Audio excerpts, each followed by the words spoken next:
Ya, selamat pagi Bapak. Iya, dengan Bapak Zainal Arifin, betul saya bicara? Iya, Bapak bisa mendengar suara saya dengan jelas belum ya? Baik, kalau Bapak bisa mendengar suara saya dengan jelas. Bapak perkenalkan, saya Tika dari Bapas kelas 2 Bogor. Saya adalah PK atau pembimbing kemasyarakatan untuk Bapak Zainal Arifin ya Pak. Ya, sebelumnya saya akan menjelaskan bahwa Bapak Zainal Arifin ini salah satu warga binaan yang mendapatkan program pembebasan bersyarat ya Pak, mendapatkan usulan. Jadi saya di sini bertugas untuk melakukan wawancara atau penggalian data yang nantinya akan dibuatkan sebagai rekomendasi. Apakah Bapak Zainal ini berhak atau layak untuk mendapatkan program pembebasan bersyarat tersebut? Baik, sampai sini ada yang mau ditanyakan, Pak? Oke, kita lanjut ya, Pak. Nah, program pembebasan bersyarat ini tidak serta-merta bisa Bapak dapatkan. Jadi ada beberapa syarat yang harus dipenuhi. Yang pertama, Bapak harus sudah melewati 2/3 masa pidana Bapak. Nah, 2/3 masa pidana Bapak ini akan jatuh pada bulan November 2022 tahun ini. Kemudian yang kedua adalah Bapak memiliki catatan kelakuan baik selama di dalam lapas dan sudah mengikuti program pembinaan di dalam lapas. Selanjutnya, Bapak juga harus memiliki penjamin yang siap untuk menjamin Bapak ketika Bapak menjalani sisa pidana Bapak di luar bersama keluarga atau di tengah masyarakat. Seperti itu, Pak. Sampai sini bisa dipahami? Baik, untuk proses atau tahap yang pertama adalah saya akan menggali terlebih dahulu data Bapak ya. Ya, Bapak benar bernama Bapak Zainal Arifin? Ya, Bapak Zainal Arifin bin Ading ya. Ya, Bapak lahir di mana, Pak? Lahir di Bogor, tanggal 5 Agustus 1987. Baik. Bapak agamanya apa? Islam. Untuk sukunya, Pak, Bapak asli dari Sunda? Baik, Bapak asli dari Sunda ya, Pak. Bapak pendidikan terakhirnya apa? SLTP. SMP berarti ya, Pak? Oh iya, baik.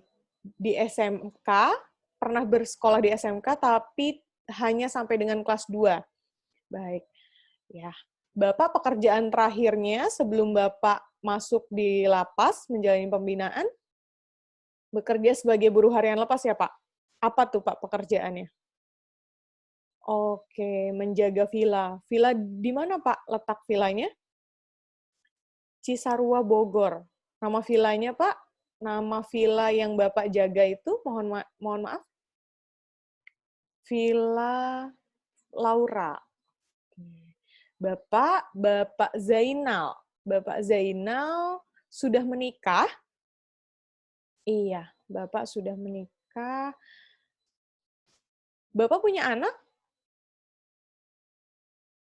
Baik, satu orang anak perempuan ya, Pak? Anak angkat. Oke. Bapak domisili atau tempat tinggalnya di mana, Pak? Oke, Desa Tugu Selatan, Cisarua, Bogor, Jawa Barat. Iya. Sebelumnya, Pak Zainal Arifin ini didakwa dengan pidana apa, Pak? Oke, narkotika, pasal 114. Iya. Hasil putusannya kemarin berapa, Pak? Putusan pidananya? 6 tahun, 6 bulan ya, Pak? Baik. 6 tahun, 6 bulan. Pak Zainal punya ciri khusus nggak di badan? Mungkin ada tanda lahir, atau mungkin Bapak ada tato? Ada, Pak? Oke, ada tato ya, Pak, di tangan sebelah kiri. Ya, ya. Sebelumnya, kan tadi saya sudah sebutkan, Pak, kalau salah satu syarat untuk dapat pembebasan bersyarat ini adalah Bapak memiliki penjamin. Di sini yang akan menjamin Bapak untuk menjalani program pembebasan bersyarat ini siapa, Pak? Ayah. Oke, Bapak ya, berarti Bapak Ading, benar? Ya. Bapak Ading nih lahir di mana, Pak? Oh, sama di Bogor. Tanggal lahirnya? Oh, lupa. Usianya, Pak, kalau lupa. 50, 52 tahun. Baik, Bapak Ading, lahir di Bogor, usianya 52 tahun. Pendidikan terakhir Bapak Ading apa ya, Pak? SMP. Lalu pekerjaan beliau apa? Oke, pekerjaannya sebagai buruh harian ya, Pak. Kalau jadi buruh harian tuh, buruh hariannya apa, Pak? Berupa apa pekerjaannya? Oh, kadang bangunan, kadang juga jadi pemetik teh ya, Pak ya? Baik. Penghasilannya kira-kira berapa tuh, Pak, ayah Bapak? UMR? Di bawah UMR? Oke. Sekitar 3 juta. Oke. Baik.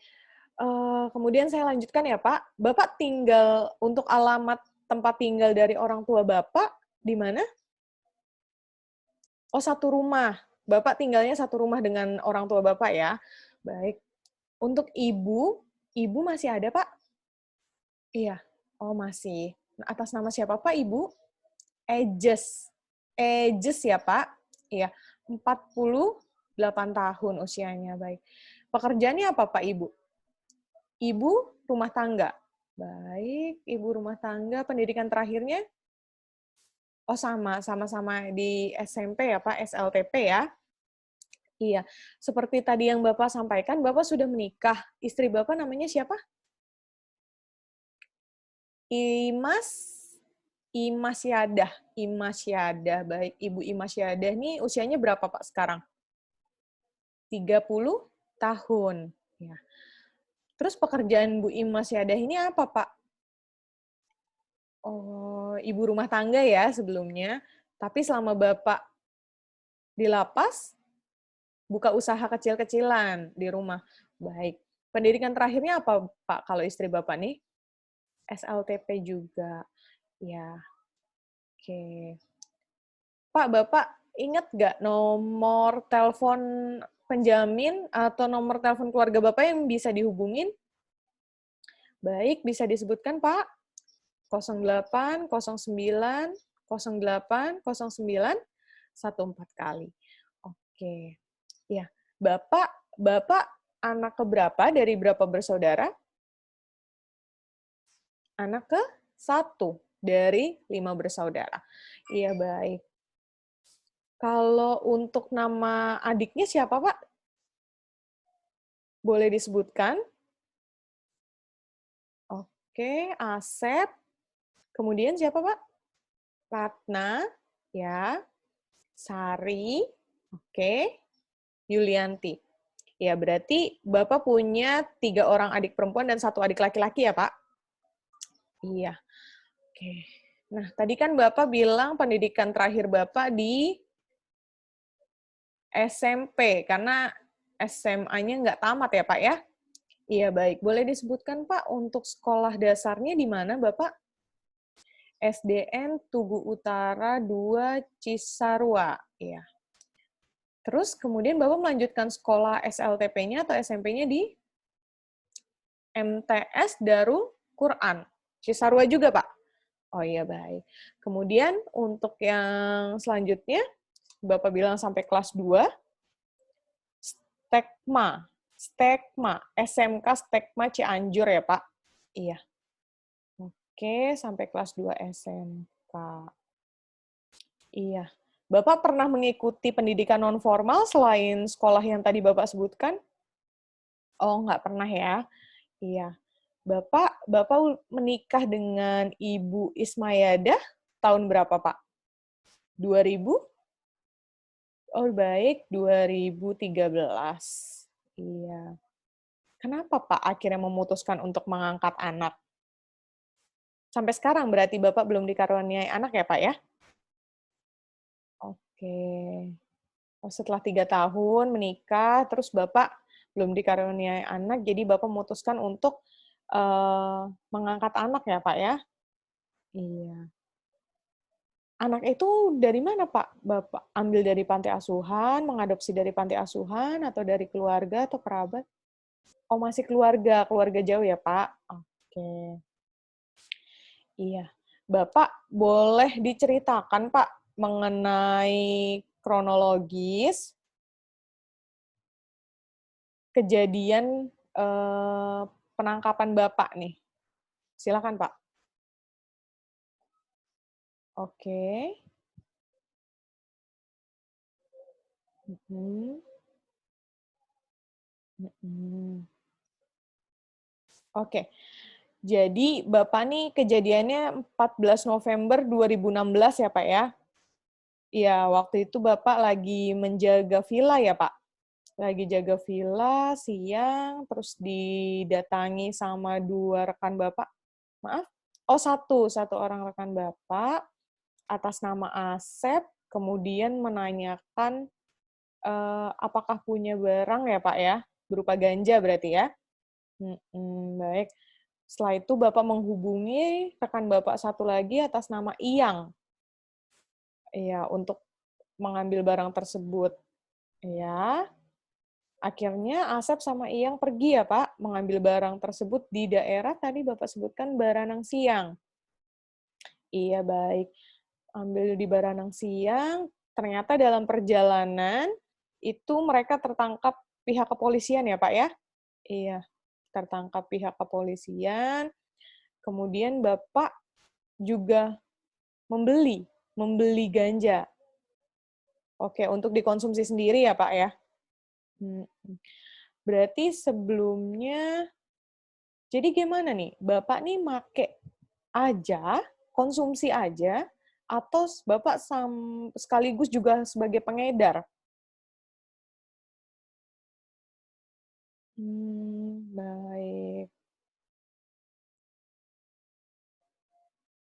Bapak biasanya dapat barang itu dari mana, Pak? Dari Iyang. Tapi Bapak nggak tahu Iyang dapat ambil dari mana? Biasanya kalau teman tahu, Pak.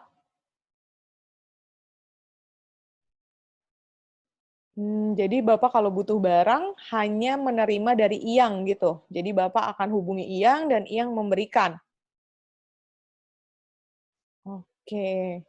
Ya, Pak, ini kan penggunaan narkotika ya, Pak. Bapak mulai kapan pakai ganja nih? Atau ada yang lain Bapak pakai, jenis narkotika lain nggak selain ganja yang Bapak pakai? Cuma ganja aja ya? Sabu atau yang lain? Nggak pernah? Nggak pernah mencoba sama sekali? Tidak pernah. Baik. Bapak mulai pakai ganja atau mengkonsumsi ganja sejak kapan, Pak? Kelas 2 SMK. Oke, Bapak mulai kenal narkotika kelas 2 SMK ya. Kemudian juga Bapak pernah minum minuman beralkohol atau mengkonsumsi alkohol? Minum ya, Pak? Tahun berapa tuh mulai Bapak minum? Sejak kapan mulai Bapak minum minuman? Sejak SMK juga? Kalau merokok, sama, sejak SMK. Sampai sekarang masih merokok? Baik, masih ya, masih merokok. Berapa banyak tuh Pak yang dihabiskan dalam sehari rokok? Berapa? Setengah bungkus. Biasanya Bapak kalau merokok setengah bungkus itu ya Pak ya? Iya, baik. Kalau alkohol Bapak masih suka minum minuman beralkohol sampai saat ini? Ya sebelum masuk di lapas? Hmm, udah enggak. Apa alasan Bapak berhenti? Oh, Bapak punya penyakit asam lambung, jadi Bapak berhenti untuk konsumsi alkohol. Iya, oke. Bapak tadi bilang mulai SMK ya. Biasanya Bapak nih apa aja kegiatannya sebelum menjalani pidana di lapas ini? Apa, Pak?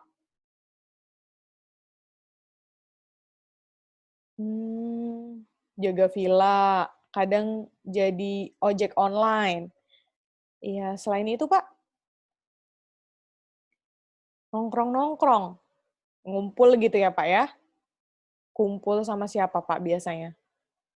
Oh, tetangga-tetangga sama beberapa teman penjaga villa juga. Oke, baik.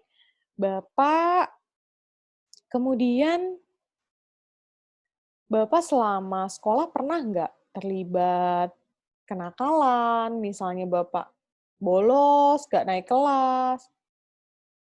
Oh, nggak pernah kalau bolos? Nggak naik kelas juga nggak pernah? Oke. Jadi, alasan berhenti itu kenapa, Pak? Oh, alasan berhentinya karena nggak ada biaya ya? Hmm. Setelah berhenti sekolah, kegiatan Bapak apa tuh? Baik, kerja serabutan gitu ya. Buruh harian lepas berarti ya, Pak, ya? Sisanya apa? Biasanya apa kegiatan Bapak dari pagi hingga malam? Oke, nongkrong-nongkrong sama teman. Jadi, mulai kenal ganja itu saat Bapak putus sekolah, benar? Oke, kalau mulai kenal ganja saat Bapak putus sekolah ya, tapi kalau merokok saat masih di sekolah. Mhm. Bapak, coba Bapak sebutkan kelebihan Bapak tuh apa? Iya? Oh, patuh sama orang tua, rajin rajin bantu orang tua ya, Pak, ya? Kemudian mudah bergaul. Oh, banyak teman gitu ya, Pak, ya? Iya, baik. Banyak teman Bapak. Terus kira-kira nih kalau dari penilaian Bapak, menurut penilaian Bapak, apa yang kekurangan dari diri Bapak? Gimana, Pak? Kadang suka malas. Oh, kadang rajin, kadang malas gitu. Tergantung motivasinya ya, Pak, ya? Kemudian apa lagi, Pak? Gampang kepengaruh, gampang terpengaruh. Oke. Iya, mudah terpengaruh gitu ya, Pak, sama lingkungan. Mhm. Jadi kalau bicara tadi tentang pertama kali Bapak mencoba narkoba, apa yang membuat Bapak akhirnya pertama kali menggunakan, narkotika itu? Mhm. Ditawari teman? Berarti Bapak beli dari teman Bapak? Oh, diberikan gratis yang pertama, disuruh coba gitu ya? Terus Bapak mau? Penasaran? Baik. Kenapa? Apa yang akhirnya bikin Bapak penasaran?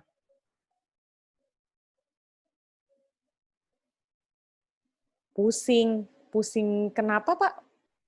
Apa yang gimana? Oh, karena Bapak putus sekolah, nggak punya kerjaan, bingung gitu? Di satu sisi Bapak iri lihat teman-teman Bapak masih bersekolah gitu ya, Pak, ya? Akhirnya Bapak lebih banyak menghabiskan waktu Bapak sama teman-teman buat nongkrong ya? Mhm. Oh, dari situ juga Bapak dapat pekerjaan sebagai penjaga villa ya? Oke, baik. Iya, Pak. Iya.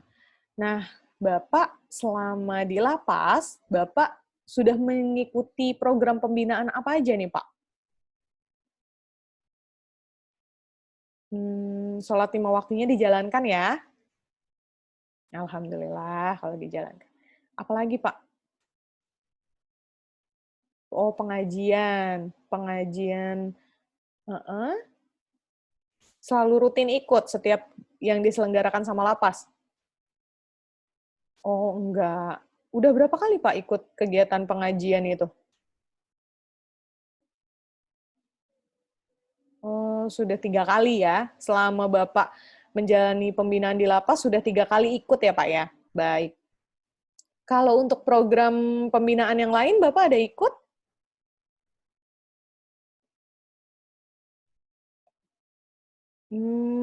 Pelatihan kerja ya? Oh, diajarin keterampilan gitu? Apa tuh, Pak, keterampilannya? Oh, keterampilan pertukangan. Jadi kayak buat furniture gitu ya, Pak, ya? Baik. Iya. Bapak nih, kan selama Bapak menjalani masa pembinaan di lapas, ini otomatis istri nggak punya penghasilan. Bagaimana itu, Pak? Masih dibantu sama orang tua ya? Oke. Lalu Pak, seandainya semua syarat pembebasan bersyarat ini terpenuhi, berarti kan artinya Bapak mendapatkan program pembebasan bersyarat itu kan Pak. Jadi Bapak bisa menjalani sisa pidana Bapak bersama keluarga dan di tengah masyarakat. Kira-kira apa rencana Bapak nih untuk menjalani program PB ini nantinya? Mau kembali bekerja ya? Jadi penjaga villa lagi? Oh, mau bantu usaha yang lagi dibangun sama istri ya di rumah? Emang Bapak punya keahlian apa untuk bantu istrinya? Oh, bantu beres-beresnya ya, Pak? Bantu siapin gitu. Oke, baik. Bantu menyiapkan ini ya, bahan yang akan dijual ya, atau makanan yang akan dijual. Iya. Kalau kondisi lingkungan di sekitar rumah Bapak ini seperti apa, Pak? Bisa dijelaskan sedikit, diberikan gambaran? Lingkungannya masih ini ya, masyarakat apa saling gotong royong gitu, masih kerukunannya masih erat ya, Pak, ya? Oke. Kalau selama ini Bapak udah pernah dijenguk sama keluarga? Oh, sudah. Satu kali secara langsung, oh sisanya lewat video call ya? Iya, baik. Bapak, kalau misalnya Bapak kembali ke tengah masyarakat nantinya, kira-kira respon masyarakat seperti apa, Pak? Oh, Bapak kurang tahu ya? Atau pernah dari keluarga menginformasikan terkait hal itu? Atau selama Bapak menjalani pembinaan di lapas, kira-kira ada respon masyarakat ke pihak keluarga Bapak nggak? Oh, nggak baik-baik aja ya? Iya, keluarga Bapak juga nggak mendapatkan pengucilan atau misalnya terintimidasi di lingkungan? Oh, nggak pernah. Iya, baik. Baik, Pak. Mungkin, untuk sementara, inilah informasi yang, saya akan tindak lanjuti. Selanjutnya, saya akan menemui keluarga Bapak selaku penjamin untuk memastikan apakah mereka siap dan bersedia untuk menjamin Bapak dan melakukan pengawasan terhadap Bapak selama Bapak menjalani program pembebasan bersyarat ini, Pak. Iya, jadi nanti apabila semua syarat-syaratnya terpenuhi, maka saya akan buatkan laporannya, kemudian saya akan berikan kepada pihak lapas yang nantinya akan jadi bahan pertimbangan dari lapas kelas 1 Bogor ini untuk memberikan atau menentukan apakah Bapak layak mendapatkan program pembebasan bersyarat ini atau tidak.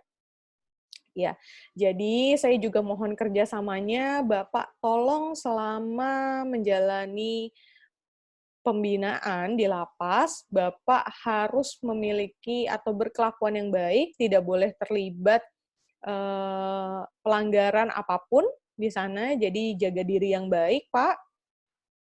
Ya, ya mudah-mudahan akan bisa segera bertemu dengan keluarga ya, Pak. Ya, baik. Ya, jadi harapan Bapak supaya semua ini prosesnya bisa lancar, Bapak bisa kembali bersama di tengah keluarga ya, Pak, ya? Ya, itu saja, Pak, informasi yang saya butuhkan. Iya, baik, Pak Zainal Arifin. Apakah ada yang ingin ditanyakan, Pak? Tidak ada. Kalau tidak ada, sekian wawancara kita hari ini. Terima kasih atas waktunya. Ya, salam sehat, Bapak. Assalamualaikum warahmatullahi wabarakatuh. Selamat pagi.